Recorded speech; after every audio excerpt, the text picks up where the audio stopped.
जय माता दी। आप सभी पर माँ कालरात्रि की कृपा सदैव बनी रहे। आज नवरात्रि के दिन सुनिए श्री दुर्गा सप्तशती पाठ का अध्याय 12वां और 13वां। अब सुनिए 12वां अध्याय। देवी बोली, देवताओं जो एकाग्रचित होकर प्रतिदिन इन स्तुतियों से मेरा स्तवन करेगा, उसकी सारी बाधा मैं निश्चय ही दूर कर दूंगी। जो मधुकटक का नाश, महिषासुर का वध तथा शुंभ निशुंभ के संहार के प्रसंग का पाठ करेंगे तथा अष्टमी, चतुर्दशी और नवमी को भी जो एकाग्रचित हो भक्ति पूर्वक मेरे उत्तम महात्म्य का श्रवण करेंगे, उन्हें कोई पाप छू नहीं सकेगा। उन पर पाप जनित आपत्तियां भी नहीं आएंगी। उनके घर में कभी दरिद्रता नहीं होगी। इतना ही नहीं, उन्हें शत्रु से, लुटेरों से, राजा से, शस्त्र से, अग्नि से तथा जल की राशि से भी कभी भय नहीं होगा। इसलिए सबको एकाग्रचित होकर भक्ति पूर्वक मेरे इस महात्म्य को सदा पढ़ना और सुनना चाहिए।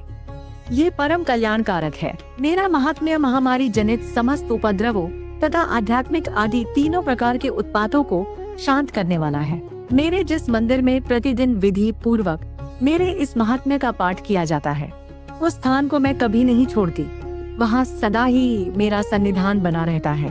बलिदान, पूजा, होम तथा महोत्सव के अवसरों पर मेरे इस चरित्र का पूरा पाठ और श्रवण करना चाहिए।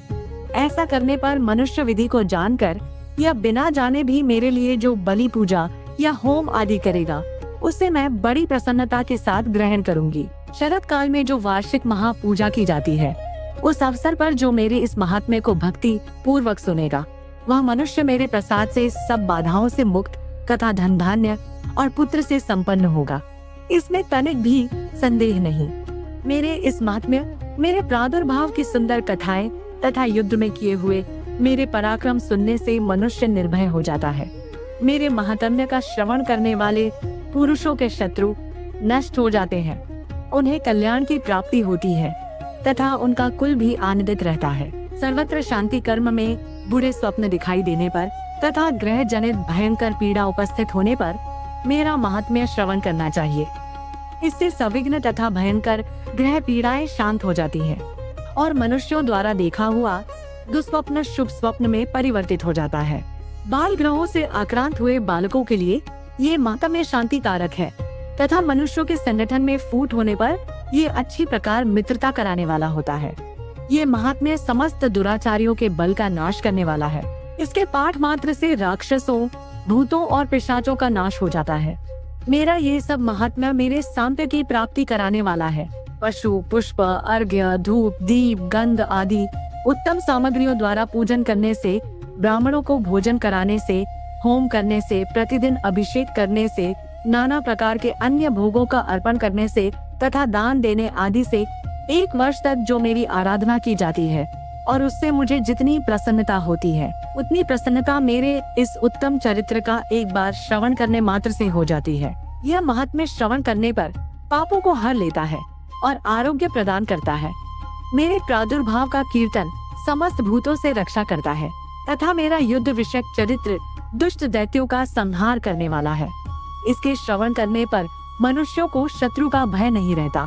देवताओं तुमने और ब्रह्म ऋषियों ने जो मेरी स्तुतियाँ की है तथा ब्रह्मा जी ने जो स्तुतियाँ की है, वे सभी कल्याण में बुद्धि प्रदान करती है। वन में सोने मार्ग में या फिर दामनल से घिर जाने पर, निर्जल स्थान में लुटेरों के दांव में पड़ जाने पर या शत्रुओं से पकड़े जाने पर अथवा जंगल में सिंह, व्याघ्र या जंगली हाथियों के पीछा करने पर, कुपित राजा के आदेश से वध या बंधन के स्थान में ले जाए जाने पर अथवा महासागर में नाव पर बैठने के बाद भारी तूफान से नाव के डगमगाने पर और अत्यंत भयंकर युद्ध में शस्त्रों का प्रहार होने पर अथवा वेदना से पीड़ित होने पर, किम बहुना सभी भयानक बाधाओं के उपस्थित होने पर जो मेरे इस चरित्र का स्मरण करता है, वह मनुष्य संकट से मुक्त हो जाता है। मेरे प्रभाव से सिंह आदि हिंसक जंतु नष्ट हो जाते हैं तथा लुटेरे और शत्रु भी मेरे चरित्र का स्मरण करने वाले पुरुष से दूर भागते हैं। मार्कंडेय ऋषि कहते हैं, ऐसा कहकर प्रचंड पराक्रम वाली भगवती चंडिका सब देवताओं के देखते देखते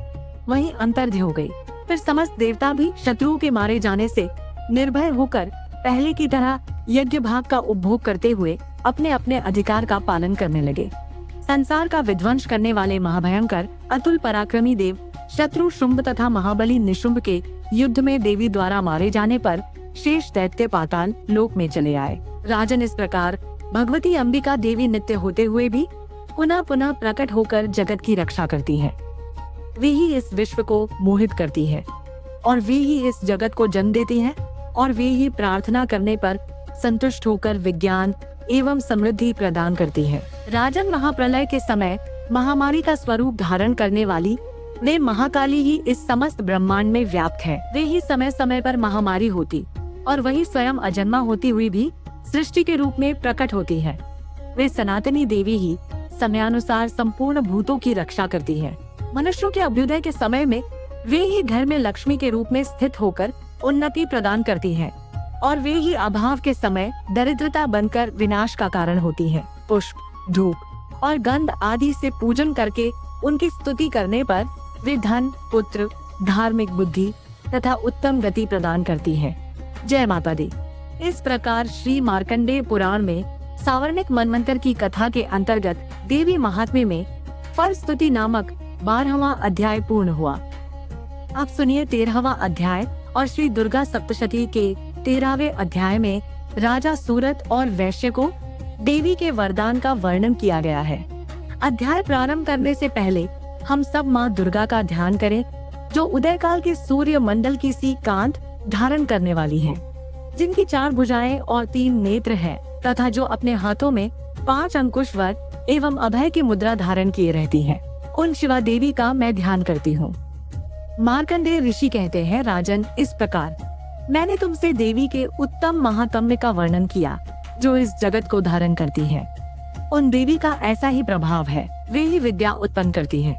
भगवान विष्णु की माया स्वरूपा उन भगवती के द्वारा ही तुम यह वैश्य तथा अन्यान विवेकी जन मोहित होते हैं, मोहित हुए हैं और आगे भी मोहित होंगे।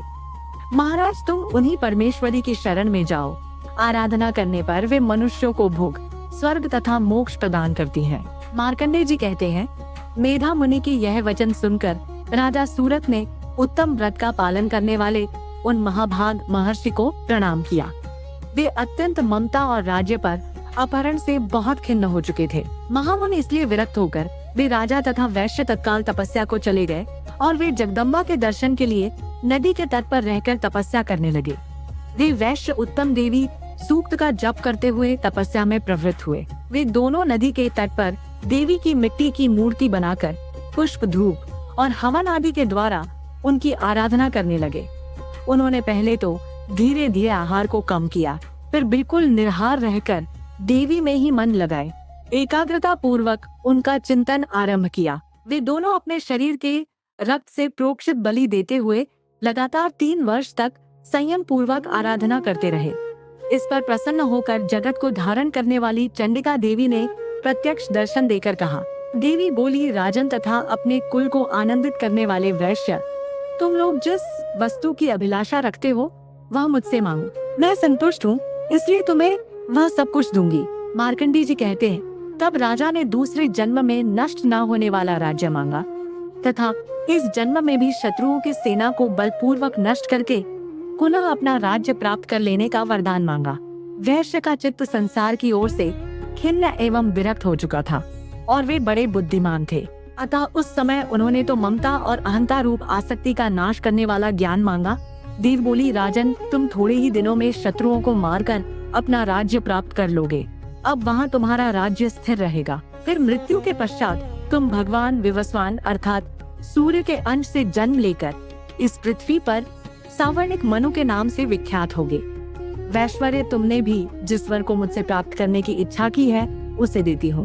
तुम्हें मोक्ष के लिए ज्ञान प्राप्त होगा। मार्कंडेय जी कहते हैं, इस प्रकार उन दोनों को मनोवांछित वर देकर तथा उनके द्वारा भक्ति पूर्वक अपनी स्तुति सुनकर अंबिका देवी तत्काल अंतर्ध्य हो गई। इस तरह देवी से वरदान पाकर क्षत्रियों में श्रेष्ठ सूरत सूर्य से जन्म ले सावणी नामक मनु होंगे। जय माता दी। इस प्रकार श्री मार्कंडेय पुराण में सावर्णिक मनवंतर की कथा के अंतर्गत देवी महात्म्य में सूरत और वैश्य को वरदान नामक 13वां अध्याय पूर्ण हुआ। प्रिय भक्त जनों, अब हम सभी मिलकर माता रानी से क्षमा याचना करते हैं ताकि हमारे द्वारा हुई किसी भी गलती के लिए माता रानी हमें क्षमा कर सके। हे परमेश्वरी, मेरे द्वारा रात दिन सहस्त्रों अपराध होते रहे हैं, अतः आप मुझे अपनी सेवक समझकर कृपा पूर्वक मेरे उन अपराधों को क्षमा करो। ना तो मैं आह्वान करना ही जानती हूँ, ना विसर्जन करना ही जानती हूँ, और ना पूजा ही करना जानती हूँ। हे परमेश्वरी, मुझे क्षमा करो।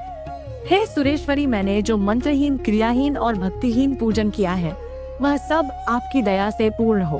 सैकड़ों अपराध करके भी भक्त आपकी शरण में आकर केवल जगदम्ब कहकर ही मोक्ष को प्राप्त करते हैं, जिसे ब्रह्मादि देव गण भी पाने में असमर्थ होते हैं।